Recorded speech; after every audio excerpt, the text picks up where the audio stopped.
You think you know Adolf Hitler? You've never seen him like this before.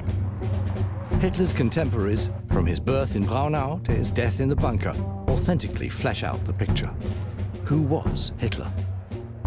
Hitler neither finished school nor had any vocational training. He occasionally lived in homeless shelters or on the street. He refused to pursue a regular job. To this day, it seems inexplicable that he could come to power. Out of nowhere, Hitler became the Führer, leader of the German Reich, one of the most powerful men of the 20th century, starting an inferno that engulfed the world and brought death to millions of people. The nation worshipped him and followed him blindly into the abyss. But during his lifetime, he kept his origins and his life secret. No one should know how or who he was. Fascinating and oppressive accounts from companions, friends, and enemies, as well as the most extensive collection of archive material ever shown. Much of it, hitherto unpublished, reveal who Hitler was and how he could become what he was. A notorious liar and an unscrupulous murderer. After the Saarland referendum and reunification with the German Reich, Hitler repeatedly declares that he has no further territorial claims and just wants peace. Already in March 1938, he breaks his word and uses the threat of a military occupation to annex Austria. He then threatens to invade parts of Czechoslovakia and, thanks to the Munich Agreement of October 1938, is able to claim a large part of the country.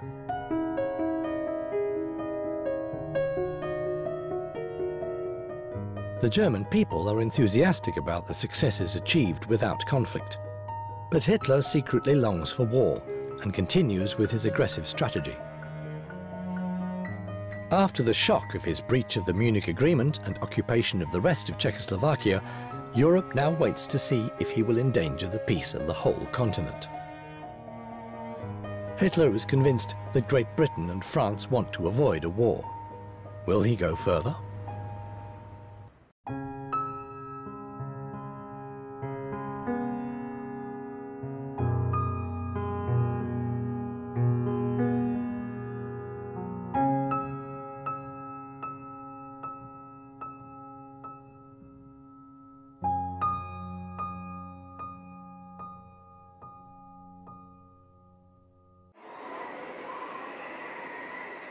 Diary, January the 1st, 1939. A new year. May it be a year of peace. Thea Sternheim, art collector and author. Until the beginning of October 1938, the White Meadow was in the Czech part of the Sudeten Mountains and is now part of the German Reichsgau Sudetenland. This new district has almost 3 million inhabitants who see themselves as Germans and welcome the Anschluss, the union with the German Reich. The thus far peaceful extension of territorial dominion is also received extremely positively in the other parts of the German Reich. On the 13th of February 1939, Hitler tells a few confidants that he intends to take action against the Czechs in mid-March. German propaganda is adjusted accordingly. Diary, Berlin, March the 14th, 1939, nighttime. Foreign broadcasters are reporting that the Czechoslovak President Hacha arrived in Berlin today and was received by Hitler. Does this mean war, after all? Erich Ebermeier, writer.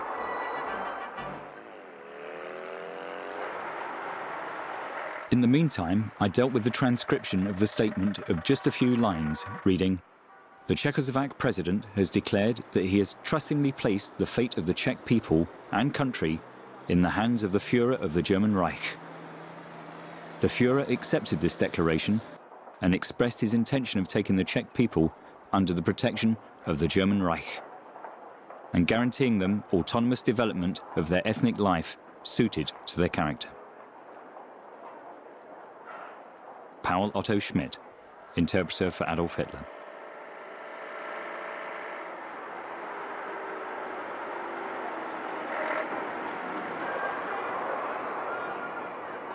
For 3 hours, Hitler conducted a discussion with the president of Czechoslovakia. We all knew that it was about war or peace. Suddenly the door opened, Hitler rushed out and proclaimed, "So people, good news. Hacha has signed the agreement. I will go down as the greatest German in history." Christa Schröder, Hitler's private secretary.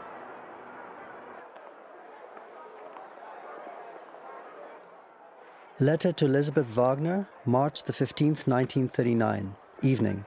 The Führer drove to Prague at 4 o'clock this afternoon. He is staying in Prague Castle. In the morning, there will be a parade. His dream is thus fulfilled. Eduard Wagner, Artillery General.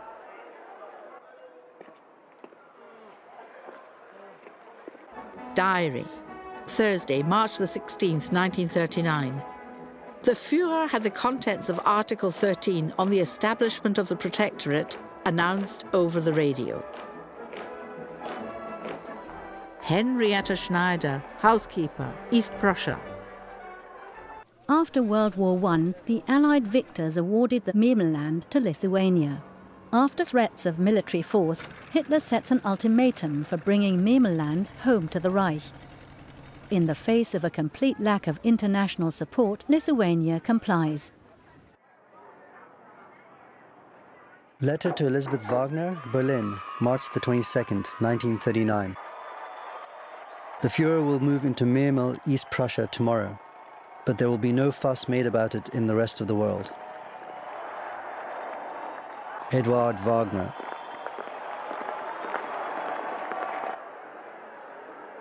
Diary. Thursday, March the 23rd, 1938. Around 2:30, the Führer spoke to the Memellanders. He had come to Memel in the armoured ship Deutschland with a whole fleet. His words were uplifting. Henrietta Schneider.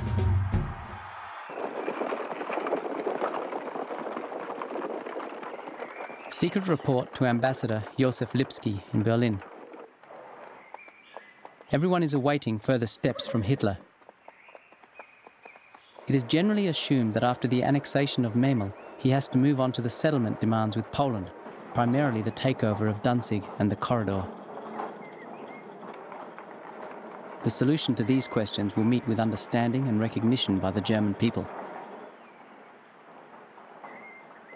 Felix Tyszewski, Polish General Consul. A meeting in Schorfheide near Berlin in spring 1939. Hermann Göring and the British ambassador Neville Henderson. We had reached the last act of the drama, and the curtain for it had gone up on that momentous March the 31st, when Mr. Chamberlain had announced our agreement with Poland. Neville Henderson, British Ambassador to Germany.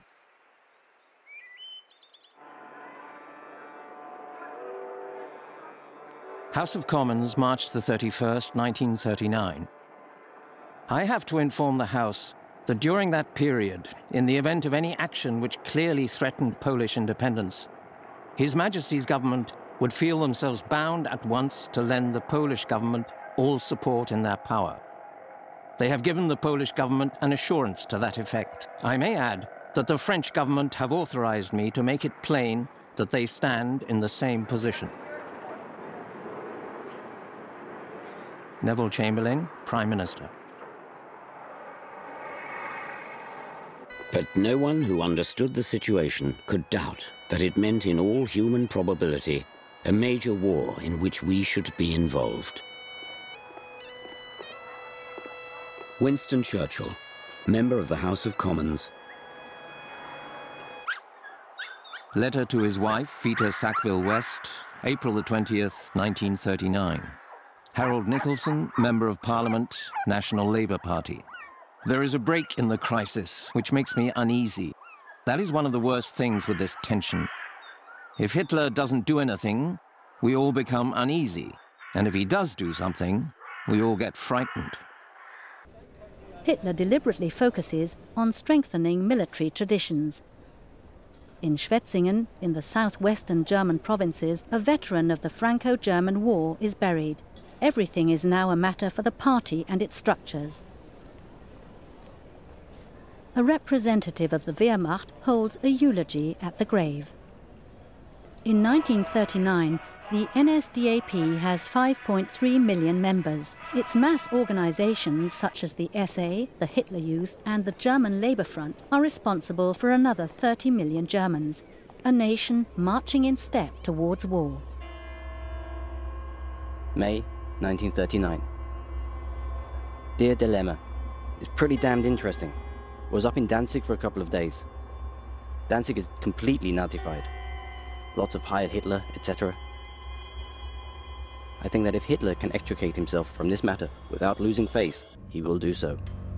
If Ribbentrop and the radicals get their way, it will be interesting to see what happens in the end. Don't forget, the Poles are no Czechs, and they will fight.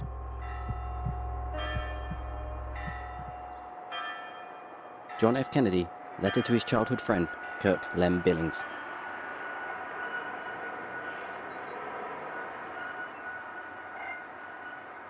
June the 6th, 1939.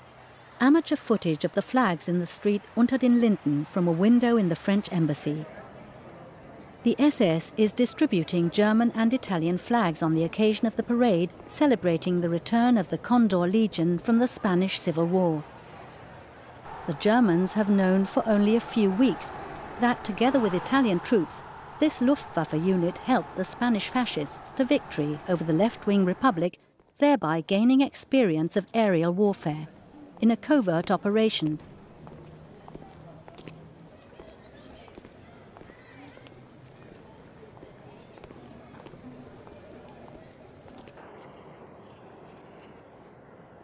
Speech at the Carlton Club, London, June the 28th, 1939. What is Herr Hitler going to do? Is he going to try to blow up the world or not? The world is a very heavy thing to blow up. An extraordinary man at a pinnacle of power may create a great explosion, and yet the civilized world may remain unshaken. But the world will go on. Winston Churchill.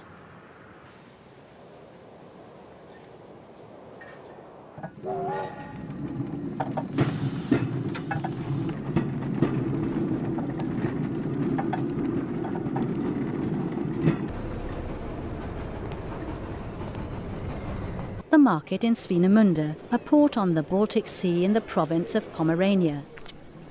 In the mid-1930s, per capita income in Germany is only half that of America. Above all, agriculture, from which 9 million Germans live, is still underdeveloped. In 1928, only 68% of the German Reich could supply itself with food. But by 1939, this share has risen to 83%. Mainly meat and fats still have to be imported. Nobody is starving in Germany anymore. The Germans are doing well.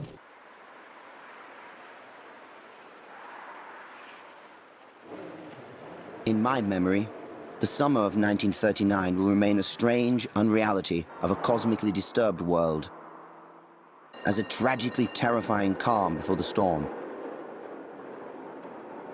Arno Breker, sculptor and architect.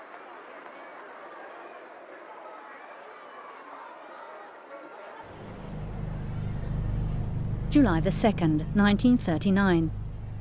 Rudolf Hess deputizes for Adolf Hitler in his function as leader of the NSDAP at the Gautag on the Siegfried Line district celebration in Kaiserslautern, only 40 kilometers from the French border. Since 1936, Hitler has been building the 630-kilometer-long Siegfried Line along the border with France, Belgium, Luxembourg and the Netherlands. Up to 1 million men from all over Germany have been conscripted to work on the fortification of the western border.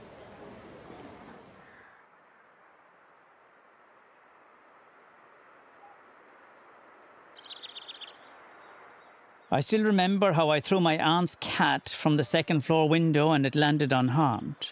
When it had kittens, my cousin Maurice was told to dispose of them. One by one, he hurled them against a wall like snowballs, and they fell lifeless to the ground like empty little bags. This was the first experience of death through violence and a foretaste of what the Nazis were to inflict upon the population of Alsace. Tommy Ungerer, A Childhood Under the Nazis.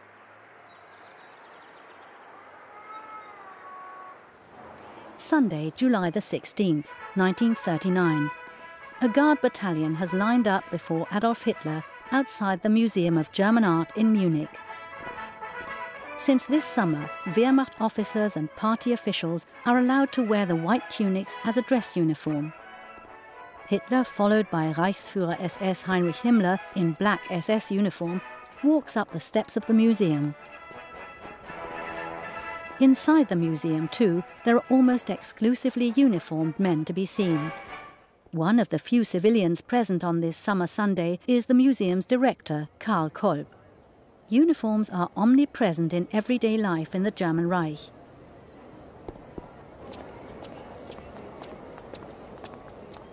This morning, Adolf Hitler is attending the opening of the Great German Art Exhibition of 1939 at the Museum of German Art.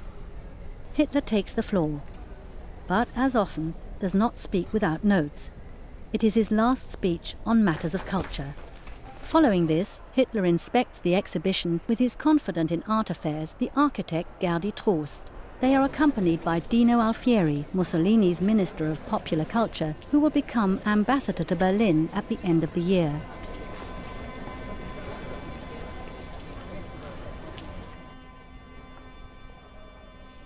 Most of the exhibiting artists are in tails.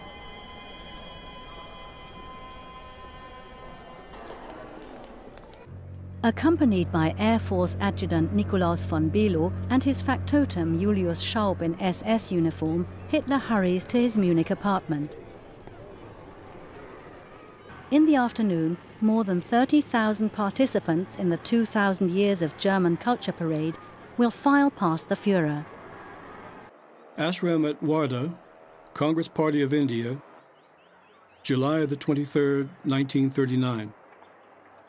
Herr Hitler, Berlin, Germany. Dear friend, friends have been urging me to write to you for the sake of humanity. It is quite clear that you are today the one person in the world who can prevent a war which may reduce humanity to a savage state. Are you really willing to pay that price for an object, however worthy it may appear to you to be? Will you listen to the appeal of one who has deliberately shunned the method of war, not without considerable success?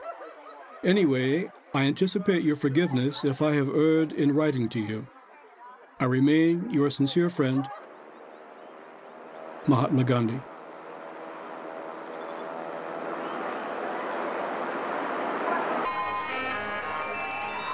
Letter to Max Born, Edinburgh, August the 1st, 1939. I don't want to write much about the witch's cauldron that is Germany. Those who, like you, participated in 1933 have no idea what it is like in 1938-39. Words cannot describe how this great nation is tearing itself apart. Otto Toeplitz, German mathematician of Jewish descent.